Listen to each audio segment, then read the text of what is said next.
Guru Vishnum Guru Devo Maheshwaraha Guru Sakshat Parabrahma Tasmai Sri Gurave Namaha. Hari Om. Om Ganana Ganapati Gammavahe Kavim Kavinam Upavashravastramam Jeshtarajam Brahmanan Brahmanaspata Anushrunnoti Visina Sadhanam. Om Mahadipataye Namaha. Om Mahaganadipataye Namaha. Om Mahaganadipataye Namaha. Om Keshwaya Namaha. Om Narayana Namaha. Om Maha Om Govindaya Namaha. Om Vishnuvaya Namaha. Matsudhanaya Namaha. Trivikramaya Namaha. Vamanaya Namaha. Sridharaya Namaha. Hrishikeshaya Namaha. Padmanabhaya Namaha. Damodaraya Namaha. Sankarshnaya Namaha. Vaya Namaha. Pradyumnaya Namaha. Aniruddhaya Namaha. Purushottamaya Namaha. Dokshaya Namaha. Narasimhaya Namaha. Achyutaya Namaha. Janardhanaya Namaha. Upendraya Namaha. Hare Namaha. Sri Krishnaya Namaha. Sri Krishnaya Namaha. Sri Krishnaya Namaha. Dear friends, we reached the third chapter in Dvadasha Skanda of Mahabhagavata Purana. In this third chapter, Mahavedavyasa Maharshi gives explanation how to get rid of the effect of Kali Prabhava, Kali effect in Kali-yuga for the devotees of Krishna. Very simple method he is going to tell us. This chapter describes how the earth took note of the foolishness of the many kings bent on conquering her. It also describes how even though the age of Kali is full of faults, the glorification of the name of the Lord Hari destroys them all. Great kings who are actually just playthings of death desire to subdue their 6 internal enemies. These are the 6 internal enemies, 5 senses and the mind. Afterward, they imagine they will go on to conquer the earth and all its oceans. Seeing their false hopes, the earth simply laughs, for eventually they all must leave this planet and go elsewhere, as have all the great kings and monarchs of the past. Moreover, after usurping the earth or some part of it which is actually unconquerable and must in every case be given up, fathers, sons, brothers, friends, and relatives quarrel over it. Moreover, after usurping the earth or some part of it which is actually unconquerable and must in every case be given up, fathers, sons, brothers, friends, and relatives quarrel over it. Thus, the study of history naturally leads to the conclusion that all worldly achievements are temporary. Whatever we earn money is temporary, and there is no end for this. Greediness and earning money is always in your mind, and this has to be stopped. And this conclusion should give rise to a sense of reunification, renunciation. Ultimately, the highest goal of the life for any living entity is pure devotion to Lord Krishna, which annihilates all inauspiciousness. In the age of Satya-yuga, religion was complete, still possessing its 4 legs of truth, mercy, austerity, and charity. In Satya-yuga, that's in Tretä-yuga, the dharma has its 4 legs. One is the truth, second is the mercy, and third is the austerity, and fourth is the charity. These 4 legs of Tretä-yuga was intact. In Tretä-yuga, these religious qualities slightly diminishes by 1/4. In Kali-yuga, the legs of religion retain only 1/4 of their power, and even that will be lost with the progress of the Kali Prabhava in the modern world. The mode of goodness is predominant during Satya-yuga, and the mode of passion is predominant during Tretä-yuga. The mixed modes of passion and ignorance are predominant during Dväpara-yuga, and in the age of Kali-yuga, the mode of ignorance is predominant. Atheism, the smallness, inferiority of all things, and devotion to the genitals and belly are very much evident in the age of Kali-yuga.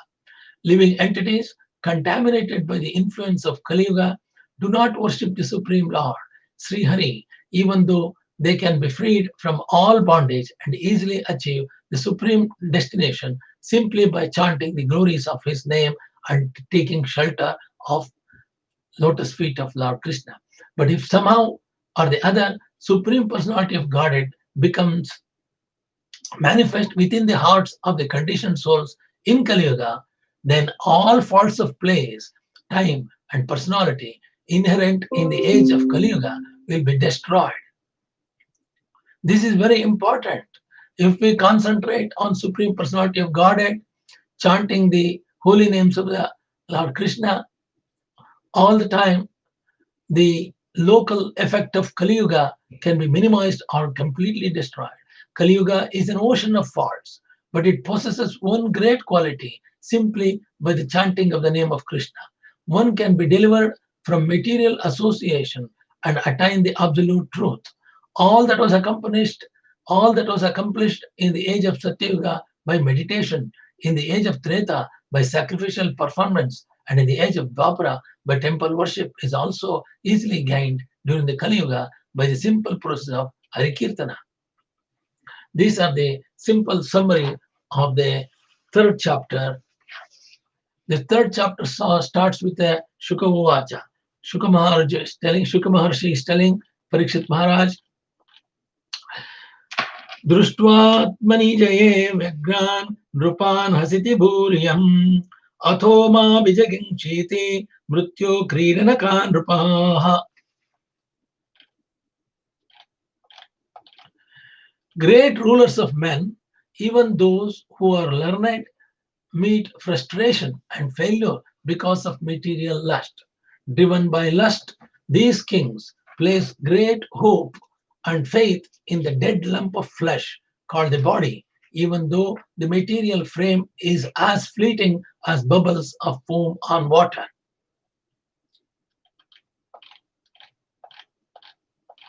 Kings and politicians imagine, first I will conquer my sense and mind.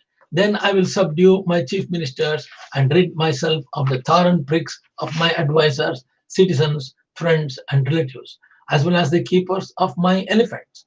In this way, I will gradually conquer the entire earth. Because the hearts of these leaders are bound by great expectation, they fail to see death waiting nearby. To satisfy their greed for power, determined politicians, dictators, and military leaders undergo severe austerities and sacrifice with much self-discipline. Then they lead their great nations in a struggle to control, soon to be dead. Since birth and death are inevitable in this world, they persist in their frenetic struggle for the ephemeral glory. After conquering all the land on my surface, these proud kings forcibly enter the ocean to conquer the sea itself. What is the use of their self-control, which is aimed at political exploitation? The actual goal of self-control is spiritual liberation. They will forget the spiritual liberation.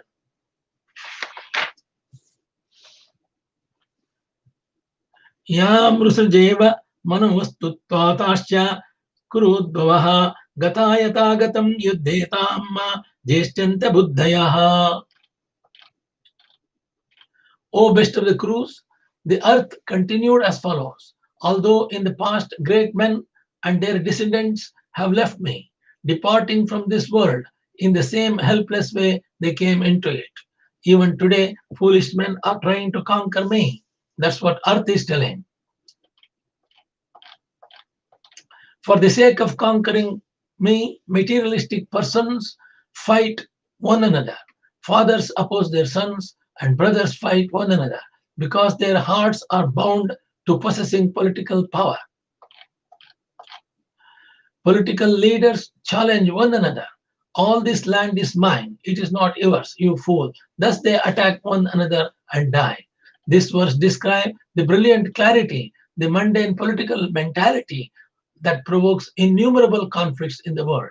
For example, as we prepare this translation of Srimad Bhagavatam, British and Argentine military forces are bitterly fighting over the tiny Falkland Islands in South of America.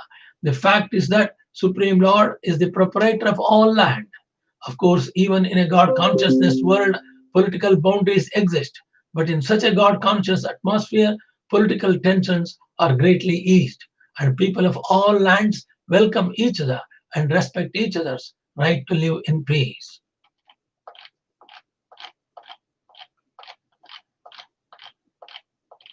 Such kings as Prutu, Pururava, Ghadi, Nahusha, Bharata, Kartavirya Arjuna, Mandata, Sagara, Rama, Katwanga, Dundu, Dundu, Raghu, Trinabindu, Yayati, Saryati, Santanu, Gaya, Bhagirata, Kuvalashvaya, Kakustaha, Nishadha, Nriga, Hiranyakashipu, Varata, Ravana, who made the whole world lament, Namuchi, Sambara, Bhuma, Hiranyaksha, and Taraka, as well as many other demons and kings who possessed great powers of control over others, were all full of knowledge, heroic, all conquering and unconquerable. Nevertheless, O Almighty Lord, although they lived their lives intensely trying to possess me, these kings were subject to the passage of time, which reduced them all to mere historical accounts.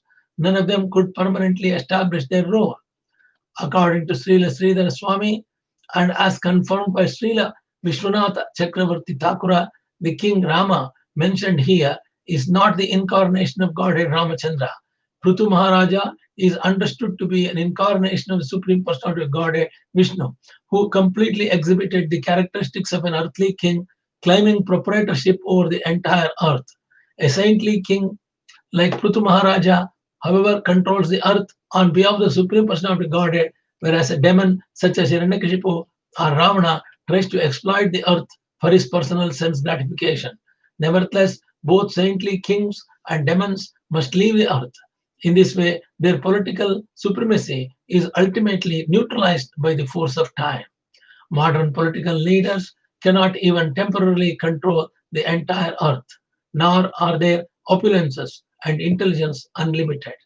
Possessing hopelessly fragmented power, enjoying a minuscule of lifespan, and lacking deep existential intelligence, modern leaders inevitably are symbols of frustration and misdirected ambition. Shuka Maharshi telling Parikshit Maharaj, O mighty Parikshit, I have related to you the narrations of all these great kings who spread their fame throughout the world and then departed.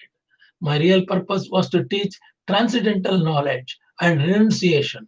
Stories of kings lend power and opulences to these narrations, but do not in themselves constitute the ultimate aspect of knowledge. Since all the narrations of Srimad Bhagavatam bring the reader to the perfection of transcendental knowledge, they all give supreme spiritual lessons, though apparently dealing with the kings or other mundane subject matter. In relation with Krishna, all ordinary topics become transcendental narrations with the power to bring the reader to the perfection of life. So if you do any work, do in the name of Lord Krishna, then it will become transcendental. The person who desires pure devotional service to Lord Krishna should hear the narrations of Lord Uttama Shlokas, glorious qualities, the constant chanting of which destroys everything inauspicious. The devotee should engage in such listening in regular daily assemblies and should also continue his hearing throughout the day. The person who desires pure devotional service to Lord Krishna should hear the narrations of Lord Uttama Shlokas, glorious qualities, the constant chanting of which destroys everything inauspicious. The devotee should engage in such listening in regular daily assemblies and should also continue his hearing throughout the day. Since any topic related to Lord Krishna is auspicious and transcendent, the direct narration of Lord Krishna's own activities, political and non-political, is certainly the supreme subject matter of hearing. The word nityam here indicates regulated cultivation of topics of Lord Krishna, and abhikshanam indicates the constant remembrance of such regulated spiritual experiences. Raja Uvacha, Parikshit Raja is asking again, Kenopayena Bhagavan Kalardonsun Kolo Janaha Vidimishrantu Panchitas Tanne Bruhi Eta Mune. Parikshit Maharaj is asking Shuka Maharshi, my lord, how can persons living in the age of Kali-yuga rid themselves of the cumulative contamination of this age. O great sages, please explain to me this.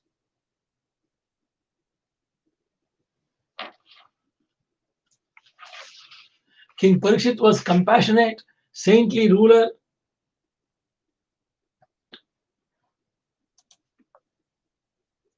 Hello, who's speaking? Hello? Yeah, Dr. Mudalagiri, this is Sheena calling from Hare Kåñëa. Dr. Mudalagiri, I just wanted a small help from your side. I wanted your clear picture of passport size photo. Your picture. Okay. Yeah, can you send me urgently on WhatsApp? You have my number, right? Yeah. I sent a MPS certificate and a degree certificate to you already with your colleague. Thank you so much. Yeah. I will ask my secretary to send a photo also now. She is busy with the meeting. Yeah, the auditors on our head and they're asking for the recent picture of the doctor. Yeah. So that's why. So can you send me within 10 minutes? Oh, 10 minutes. I'm in the middle of the YouTube discussion. So after soon finishing, I will come back to you. That's why I couldn't answer your phone. Can you just convey your secretary? She will send me on email itself. I think I have already contacted with many of the secretaries of the Sure. I will do that. Thank you. Yeah, okay. Thank you so much. Thank you.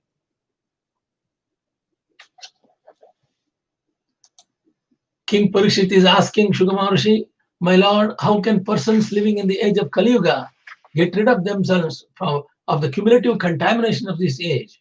O great sages, please explain this to me. King Parikshit was a compassionate, saintly ruler. Thus, after hearing of the abominable qualities of the age of Kali-yuga, he naturally inquired as to how those born in this age can free themselves of its inherent contamination. Please explain the different ages of universal history, the special qualities of each age, the duration of cosmic maintenance and destruction, and the movement of time, which is the direct representation of the Supreme Soul, the personality of Godhead, Lord Vishnu. Now, Shuka Maharshi is telling the answer. My dear king, in the beginning, during Satya-yuga, the age of truth, religion is present with all four of its legs intact and is carefully maintained by the people of that age. These four legs of powerful religion are truthfulness, mercy, austerity, and charity. So people should be truthful and they should be merciful and austerity and charity. They should have all these four legs in Tretä-yuga. Just as there are four seasons, there are four ages of the earth, each lasting hundreds of thousands of years. The first of these is Satya-yuga, when such good qualities as charity are prominent. Actual charity, here referred to as dhanam, is to award fearlessness and freedom of others, not to give them some material means of temporary pleasure or relief. Any material charitable arrangement will inevitably be crushed by the onward march of the time. Thus, only realization of one's eternal existence beyond the reach of time can make one fearless, and only freedom from material desire constitutes real freedom, for it enables one to escape the bondage of laws of nature. Therefore, real charity is to help people revive their eternal spiritual consciousness. Religion is here referred to as Vibhu, the mighty, because universal religious principles are not different from the Supreme Lord himself and ultimately lead one to his kingdom. The qualities mentioned here, truthfulness, mercy, austerity, and charity, are universal, non-sectarian aspects of the pious life. People should be pious life. All the devotees of Krishna try to follow the truthfulness, mercy, austerity, and charity. Then the going nearer to Lord Krishna is possible in Bhakti Yoga. In the first canto of Srimad Bhagavatam, the fourth leg of religion is listed as cleanliness. According to Srila Vishwanath Chakravarti Thakura, this is an alternative definition of the word dhanam in present context. Santushta karuna maitraha shanta dhanta stitikshavah atma ramaha samudrishaha Prayusha Shramana Janaha. The people of Satya-yuga are for the most part self-satisfied, merciful, friendly to all, peaceful, sober, and tolerant. They take their pleasure from within, see all things equally, and always endure diligently for spiritual perfection. Samadarshana, or equal vision, is based on the perception of the Supreme Spirit behind all material variety and within all living entities. Samadarshana means we have to look everybody equal. That's called equal vision, is based on the perception of the Supreme Spirit behind all material variety within all living entities. This is Samadarshana. In Tretä-yuga, each leg of religion is gradually reduced by 1/4 by the influence of the 4 pillars of religion: lying, violence, dissatisfaction, and quarrel. All this will reduce the influence of all the good qualities of the 4 legs. By falsity, truth is diminished. By violence, mercy is diminished. By dissatisfaction, austerity is diminished. And by quarrel, charity and cleanliness are diminished.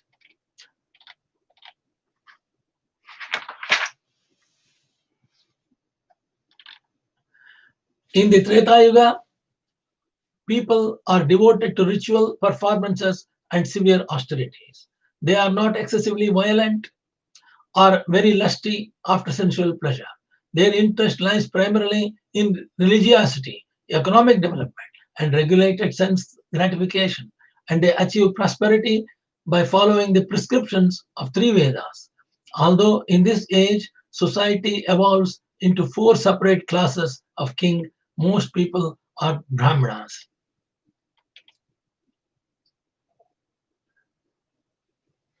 तपसत्यदयाधानेष्वर्धं हसति द्वापरे हिंसा तुष्टं ऋतद्वेषे धर्म स्वाधर्मलक्षणाय स्याधर्मलक्षणाय. In Dväpara-yuga, the religious qualities of austerity, truth, mercy, and charity are further reduced to 1/2 of their regular religious counterparts. Dissatisfaction, untruth, violence, and enmity increased. In the Dväpara-yuga, people are interested in the glory and are very noble. They devote themselves to the study of the Vedas, possess great opulence, support large families, and enjoy life with vigor. Of the 4 classes, the Kshatriyas and Brahmanas are most numerous. In the age of Kali-yuga, only 1/4 of the religious principles remain. That lost remnant will continuously be decreased by the ever-increasing principles of irreligion and will finally be destroyed.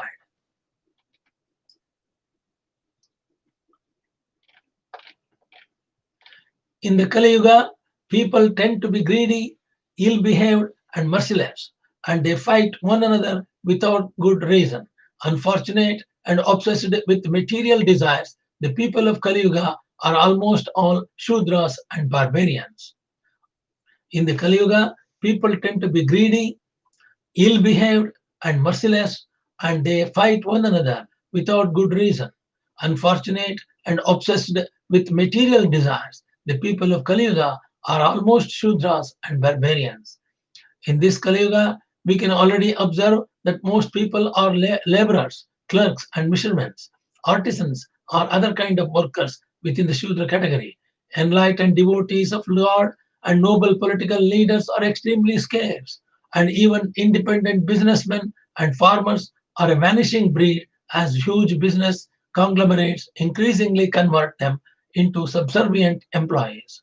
Vast regions of the earth are already populated by barbarians and semi-barbarous people, making the entire situation is dangerous and bleak.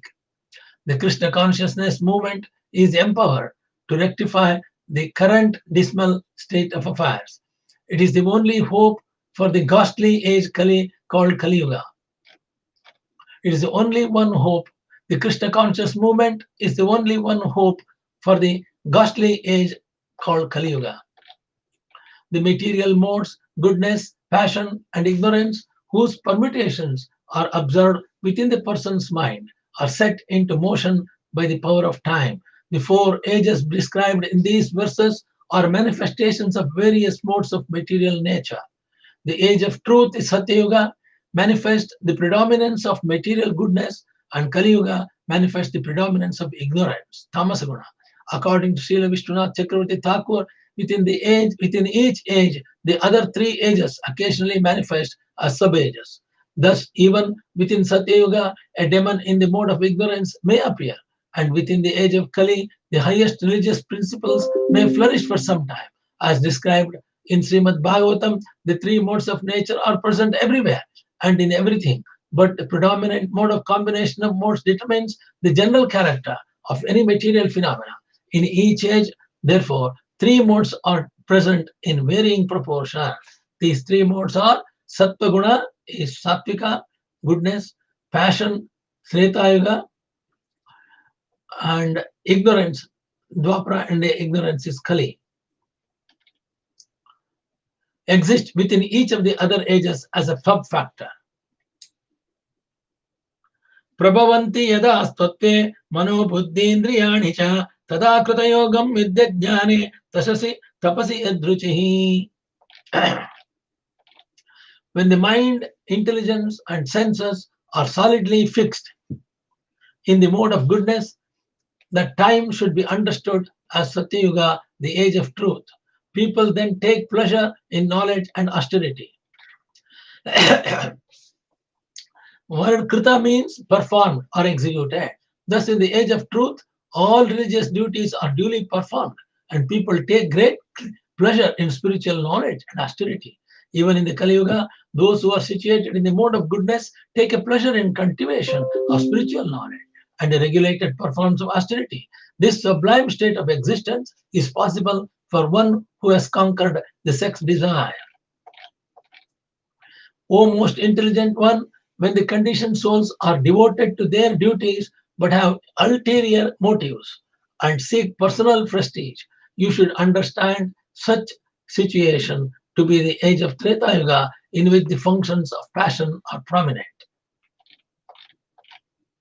When greed, dissatisfaction, false pride, hypocrisy, and envy become prominent along with the attraction of selfish activities, such a time is the age of Dväpara, dominated by the mixed mode of passion and ignorance. Tamasa guna and Rajasa guna mixed. When there is a predominance of cheating, lying, sloth, sleepiness, violence, depression, lamentation, bewilderment, fear, and poverty, that age is called Kali-yuga, the age of the mode of Tamasaguna. In Kali-yuga, people are almost exclusively devoted to gross materialism with hardly any affinity for self-realization. Because of the bad qualities of the Kali-yuga, human beings will become short-sighted, unfortunate, gluttonous, lustful, and poverty-stricken. The woman becoming unchaste will freely wander from one man to the next.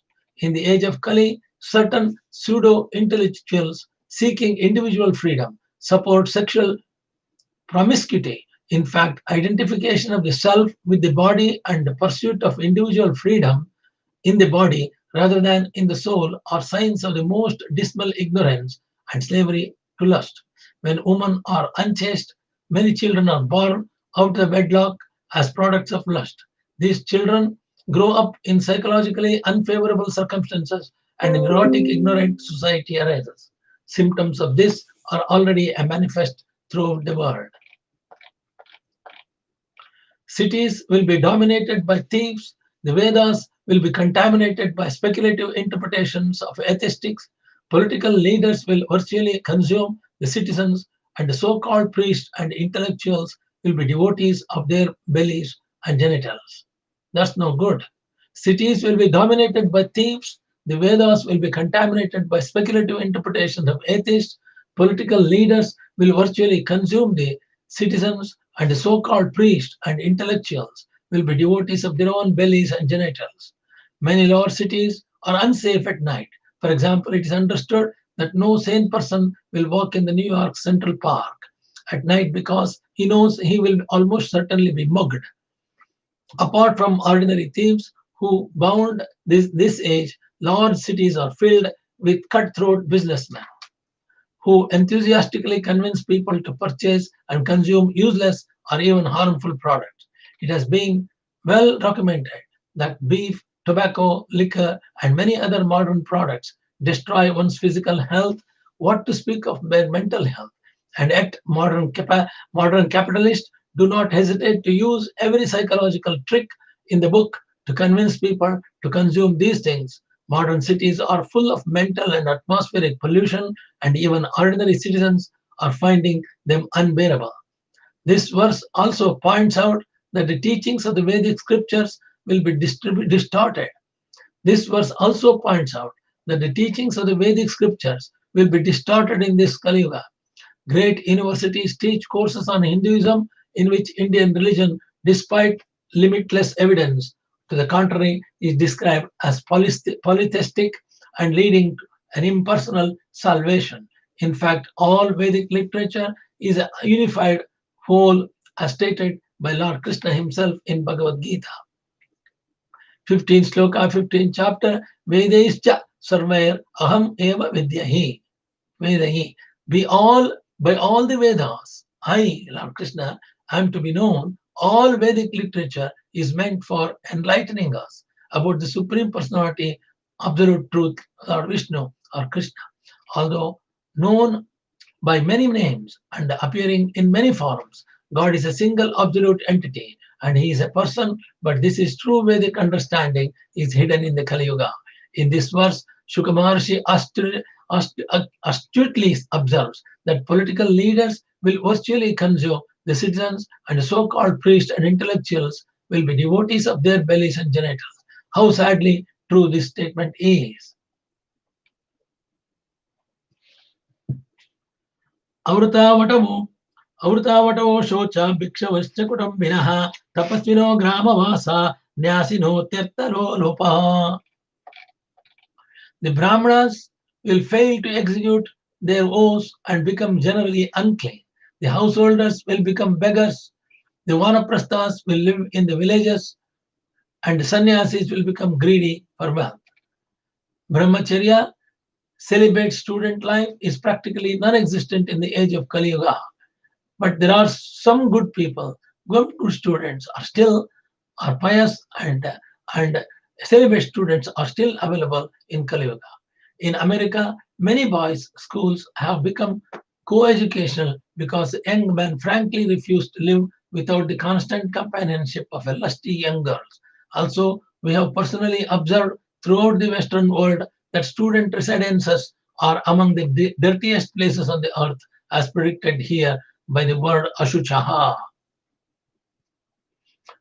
There are some examples of like that, but there are some when devotees of the Lord go door to door. When the devotees of the Lord go door to door distributing transcendental literature and requesting donations for the propagation of Lord Krishna's glories, irritated householders commonly reply, "Someone should give me a donation." Householders in Kali-yuga are not charitable. Instead, because of their miserly mentality, they become irritated when spiritual mendicants approach them for a donation. In Vedic culture, at the age of 50, couples retire to sacred places for austere life and spiritual perfection. In countries like America, however, retirement cities have been constructed wherein elderly people can make fools of themselves by wasting the last years of their lives playing golf, ping pong, and shuffleboard, and by engaging in pathetic attempts at love affairs, even while their bodies are horribly rotting and their minds are growing senile. This shameless abuse of the venerable last years of life denotes a stubborn unwillingness to acknowledge the actual purpose of the human life and is certainly an offense against God. The words Nyasino Terta Lulupaha indicate that the charismatic religious leaders and even those who are not charismatic will proclaim themselves prophets, saints, and incarnations to cohet the innocent public and fatten their bank accounts. Therefore, the International Society for Krishna Consciousness is working arduously to establish bona fide celibate student life, religious householder life, dignified and progressive retirement, and genuine spiritual leadership for the entire world.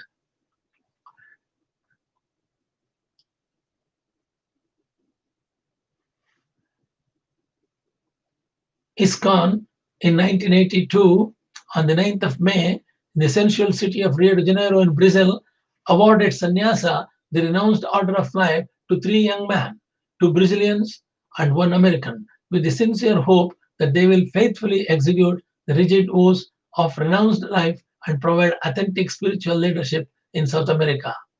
So Prabhupada has given the leadership in so many countries to so many people. Women will become much smaller in size and they will eat too much, have more children than they can properly take care of, and lose all shyness. They will always speak harshly and will exhibit qualities of thievery, deceit, and unrestrained audacity. In the Kali-yuga, businessmen will engage in petty commerce, and earn their money by cheating. Even when there is no emergency, people will consider any degraded occupation quite acceptable. Although other occupations are available, people do not hesitate to work in the coal mines. Although other occupations are available, people do not hesitate to work in the coal mines, slaughterhouses, steel mills, deserts, floating oil rigs, submarines, and other equally abominable situations.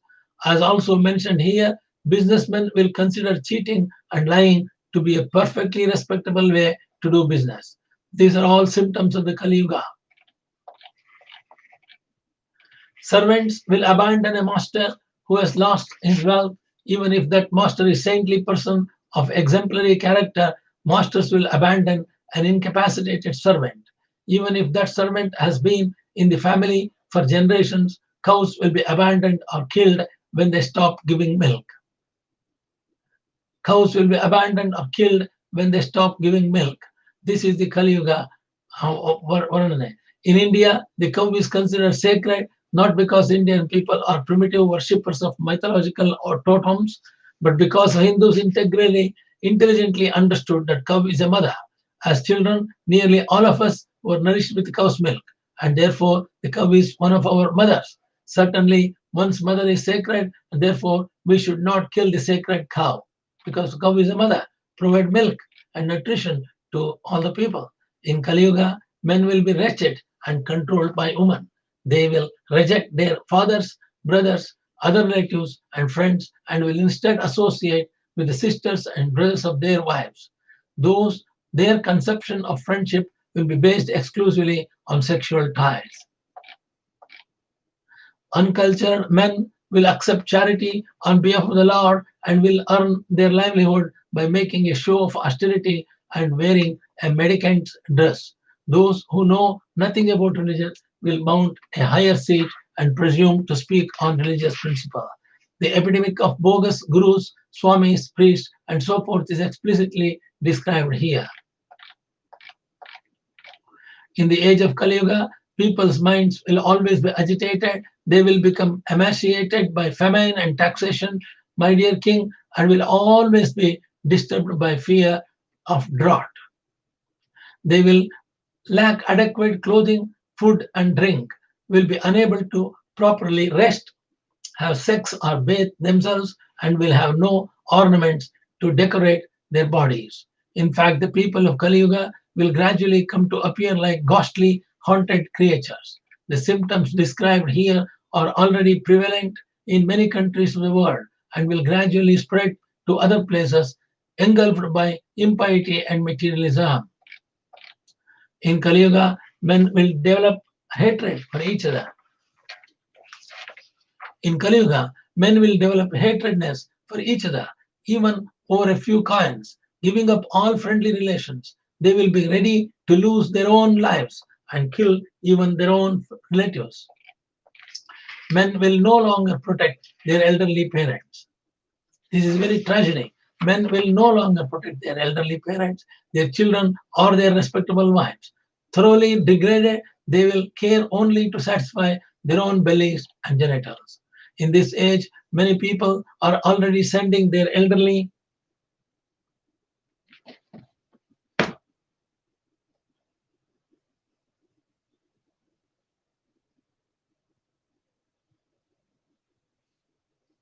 Young children are also tormented in many ways in this Kali-yuga.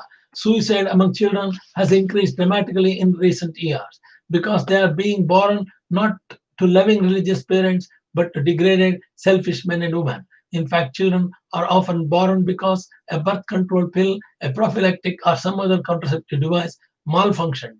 Under such conditions, it's very difficult nowadays for parents to morally guide their children.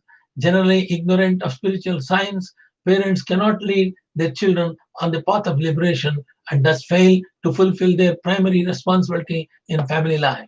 As predicted in this verse, adultery has become common and people in general are extremely concerned with eating and sex, which they consider far more important than knowing the absolute truth, Lord Krishna. O King, in the age of Kali, people's intelligence will be diverted by atheism and they will almost never offer sacrifice to the Supreme Personality of Godhead, who is the Supreme Spiritual Master of the universe. Although the great personalities who control the three worlds all bow down to the lotus feet of the Supreme Lord, the petty and miserable human beings of this Kali-yuga will not do so.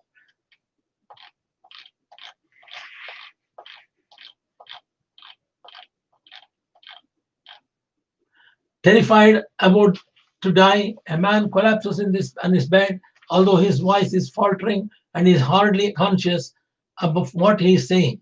If he utters the holy name of the Supreme Lord, he can be freed from the reaction of his fruitive work and achieve the supreme destination.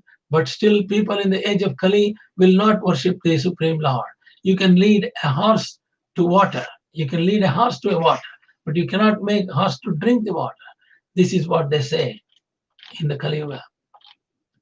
In the Kali-yuga, objects, places, and even individual personalities are all polluted.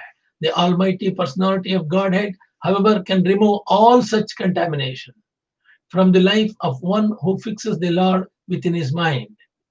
In the age of Kali-yuga, objects, places, and even individual personalities are all polluted. The Almighty Personality of Godhead, however, can remove all such contamination from the life of one who fixes the Lord within his mind. So, all the devotees should concentrate and fix their mind on Lord Krishna. Then he will help you to get rid of this effect of the Kali Yuga. If a person hears about, glorifies, meditates upon, worships, or simply offers great respect to the Supreme Lord who is situated within the heart, the Lord will remove from his mind the contamination accumulated during many thousands of lifetimes. Just as fire applied to gold removes any discoloration caused by traces of other metals, Lord Vishnu within the heart purifies the minds of the yogis. Although one may practice the mystic yoga system, his actual spiritual advancement is due to the mercy of the Supreme Lord within the heart. It is not directly the result of his austerity and meditation. If one becomes foolishly proud in the name of yoga, his spiritual position becomes ridiculous. By once engaging in the process of demigod worship, process of other gods worship, austerities, breath control, compassion, bathing in holy places, strict vows, charity, and chanting of various mantras, one's mind cannot attain the same absolute purification as that achieved when unlimited personality of Godhead appears within one's own heart. Therefore, O King, endure with all your might to fix the Supreme Lord Keshava within your heart. Maintain this concentration upon the Lord, and at that time of the death, you will certainly attain the supreme destination. Although the Supreme Lord is always in the heart of every believing and being, the words Hrudistitam Kuru Keshavam indicate that one should endure to realize the Lord's presence there and maintain in this awareness at every moment. Parikshit Maharaja is about to give up this world and is receiving final instructions from his spiritual master Shukadeva Goswami in the context of the king's imminent departure. This verse has a special significance.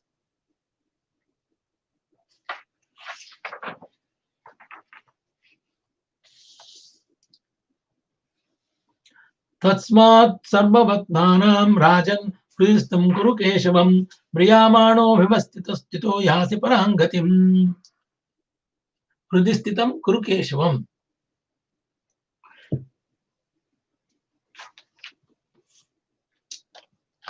I will read the meaning of this shloka again. Tasmat sarvatmana rajan hridistam kuru keshavam Mriyamano hyavahitastito yasi parangatim. Therefore, O King Parikshit, endeavor with all your might to fix the Supreme Lord Keshava within your heart. Maintain this concentration upon the Lord, and at the time of the death, you will certainly attain supreme destination. My dear King Parikshit, the personality of Godhead is the ultimate controller. He is the supreme soul and the supreme shelter of all beings. When meditated upon by those about to die, he reveals to them their own eternal spiritual identity. My dear King, although Kali-yuga is an ocean of faults, there is still one good quality about this age. Simply by chanting the Hare Krishna mantra, mahä-mantra, one can become free from material bondage and be promoted to the transcendental kingdom. After mentioning the innumerable faults of this Kali-yuga, Shukra Maharshi now mentions its one brilliant aspect.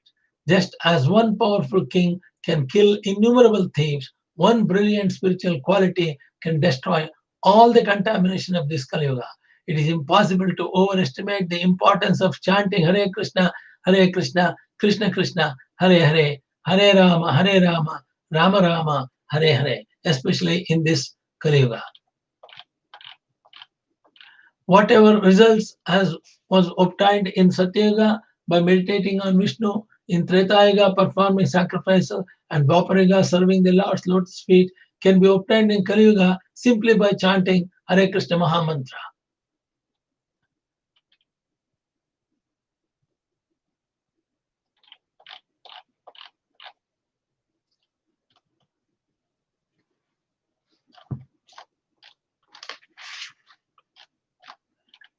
The last shloka.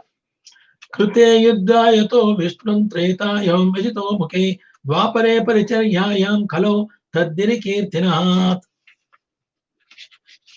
Whatever result was obtained in Satya-yuga meditating on Vishnu, in Tretä-yuga performing sacrifices, and Dväpara-yuga by serving the Lord's lotus feet can be obtained in Kali-yuga also, simply by chanting Hare Krishna mahä-mantra.